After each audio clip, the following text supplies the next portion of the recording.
Break के बाद एक बार सभी दर्शकों का एक बार फिर से अन्नदाता में स्वागत है। चलिए रुक करते हैं अगली कड़ी। आज के दौर में डेयरी व्यवसाय फलता फूलता व्यवसाय बनता जा रहा है। इस व्यवसाय को कड़ी मेहनत और उन्नत तरीके से करके काफी आगे तक बढ़ाया जा सकता है। और आज हम आपको गांव बलखेड़ जिला जयपुर के ऐसे ही सफल पशुपालक सुरेश यादव से मिलवाने जा रहे हैं, जो उन्नत तरीके से गाय भैंसों का पालन करके सालाना लाखों की आय कमा रहे हैं। तो आइए मिलते हैं इन्हीं से और जानते हैं इनकी सफलता का राज।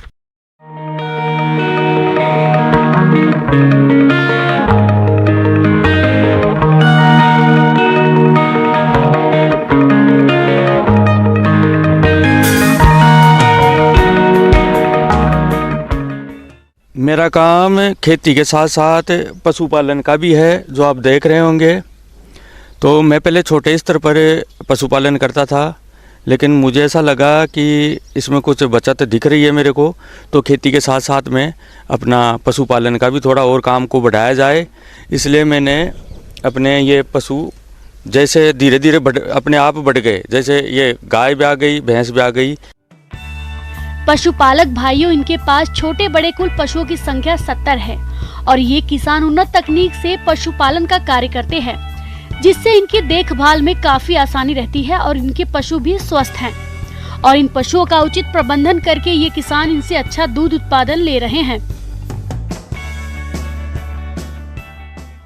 और मैं आपको बता देना चाहता हूँ कि जैसे हमारा सुबह उठने का जो रूटीन होता है, उसमें हम 4:30-5 बजे के लगभग उठ जाते हैं। तो सबसे पहले हमारा काम यह होता है कि हम जैसे गोबर वगैरह है उसको यहाँ से साफ़ कर देते हैं इनके आसपास से। उसके बाद हम दूध निकालने लग जाते हैं। दूध निकाल के सारे दूध को इकट्ठा करके फिर उसके बाद में हमारा काम होता है इनको चारा और बंटा डालना। इनमें चारा पहले से डाला हुआ होता है, उसके बाद में हम उसमें बंटा डाल देते हैं और उनको पशुओं को छोड़ देते हैं। अपनी अपनी जगह पर सभी जानवर चले जाते हैं और ये खा लेते हैं। उसके बाद में 2 घंटा 1.5 घंटा हम इनको खिलाते हैं। उसके बाद में इनको लगभग 8:30-9 बजे हम इनको पानी पिलाते हैं, नहलाते हैं जानवरों को। और उसके बाद में उनको छाया में बांध दिया, जैसे सुविधा अनुसार कहीं भी बांध दिया उनको। फिर लगभग 10 बज जाते हैं ये सब करते हुए। उसके बाद में थोड़ा सा हमें हरे चारे का जुगाड़ करना पड़ता है इनके लिए।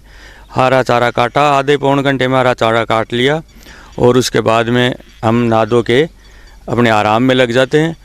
और उसके बाद में हम 3 बजे वापस अपने ड्यूटी पर लगते हैं, अपने काम पर लगते हैं। उसके बाद में वही सुबह वाला प्रोग्राम, जैसे इसका गोबर साफ़ किया उनकी जगह से और फिर दूध निकाला। उसके बाद में दूध निकाल के इनको खाने के लिए चारा डाल दिया, बंटा डाल दिया और पानी पिला दिया। लगभग 6-6:30 बजे तक पानी पिला के इनको अपनी जगह पर वापस बांध देते हैं। ये हमारा रोज़ का काम है। अब जैसे सर्दियां चालू हो गई, सर्दियां पड़ने लग गई, तो हम क्या करते हैं, सर्दियों के अंदर रात को इनको जैसे टिन शेड लगा रखा है, उस टिन शेड में बांध के उसके चारों तरफ से ढक देते हैं ताकि इनको सर्दी ना लगे। और दिन के अंदर के खाना वाना खिला के पानी वानी पिला के इसको धूप में बांधते ताकि इनको दिन भर धूप मिलती रहे। गर्मियों के अंदर क्या होता है कि धूप पड़ती रहती है, तो टिन शेड के नीचे इनको खाना खिलाते हैं। उसके बाद में रात को खुले के अंदर इनको बांध देते हैं और ये आराम से हमारे पशु रहते हैं। जैसे मई जून के महीने में ज़्यादा गर्मी पड़ती है तो हमने टिन शेड के नीचे फोगर भी लगा रखे हैं, तो उससे क्या उनको ठंड मिलती रहती है, हल्की हल्की हवा चलती रहती है, तो उसमें उनको अच्छा फील होता है, बढ़िया लगता है और पशु भी ठीक रहते हैं, ज़्यादा बीमार भी नहीं पड़ते हैं। किसान भाइयों, इस पशुपालक ने अपने पशुओं का प्रबंधन इतना अच्छा कर रखा है कि पशुओं के दूध उत्पादन पर कोई विपरीत प्रभाव नहीं पड़ता है। साथ ही प्रबंधन अच्छा होने से इनमें किसी प्रकार की बीमारी भी नहीं आती है। किसान भाइयों, पशुओं की देखभाल के साथ ही ये किसान इनको संतुलित आहार खिलाते हैं, जिससे इनके पशुओं का स्वास्थ्य अच्छा रहता है। इनके आहार की बात करें तो ज़्यादातर तो हम अपने खेतों में पैदा हुआ अनाज ही इनको खिलाते हैं और उसके साथ में पशुआहार है, जैसे गुआर है, बाज़ार से खल भी लाना पड़ता है हमें।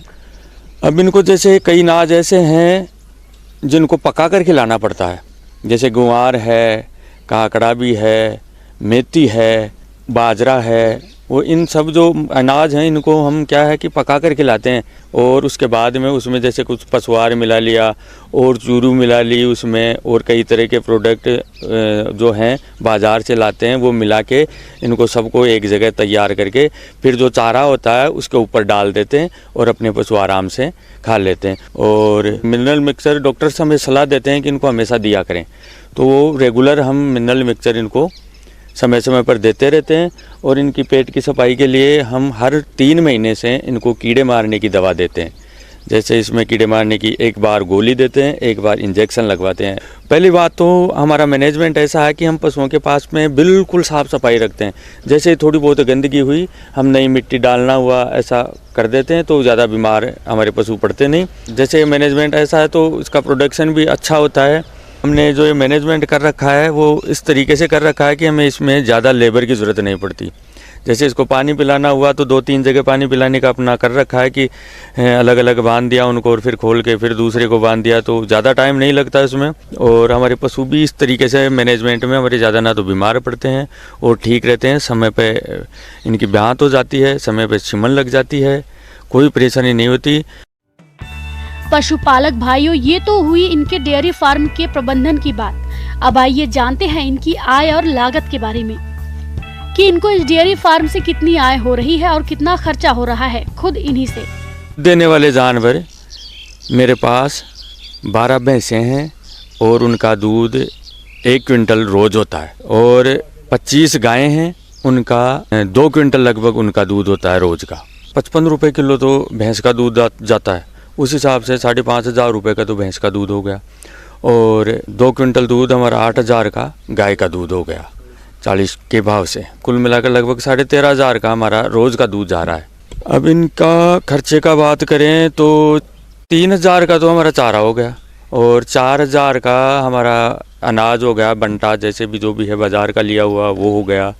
ये 7,000 का हो गया, 2-3 हज़ार की बर हो गई। इन डॉक्टर का खर्चा मिलाकर 9,500 रुपये का अपना ये इसमें खर्चा आता है, और 4,000 रुपये की इसमें बचत आ रही है हमें पर डे की। और भी कई खर्चे हो जाते हैं, तो वो खर्चे जैसे हमारे गोबर हो गया वो खेतों में डाल लेते हैं, और कुछ बछड़े और बछड़ियाँ हैं वो हम साल के बेच लेते हैं। 3-4 लाख के हम पशु बेच लेते हैं, और उससे क्या है कि हमारा जो और खर्चा है वो निकल जाता है इसमें। किसान भाइयों, इस साल इनको भैंसों के दूध के साथ साथ गायों के दूध की भी अच्छी रेट मिल रही है। ये किसान डेली गाय भैंसों का 300 लीटर दूध बेच रहे हैं। इससे इनको प्रतिदिन 13,500 रुपए की आय हो रही है। और यदि इनके खर्चे की बात करें तो इनके पशुओं पर प्रतिदिन लगभग 9,500 रुपए का खर्चा आ रहा है।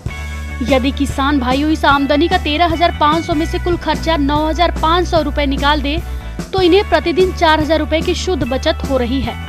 इस प्रकार से प्रतिमाह इन्हें दूध से 1,20,000 रुपए का शुद्ध मुनाफा मिल रहा है।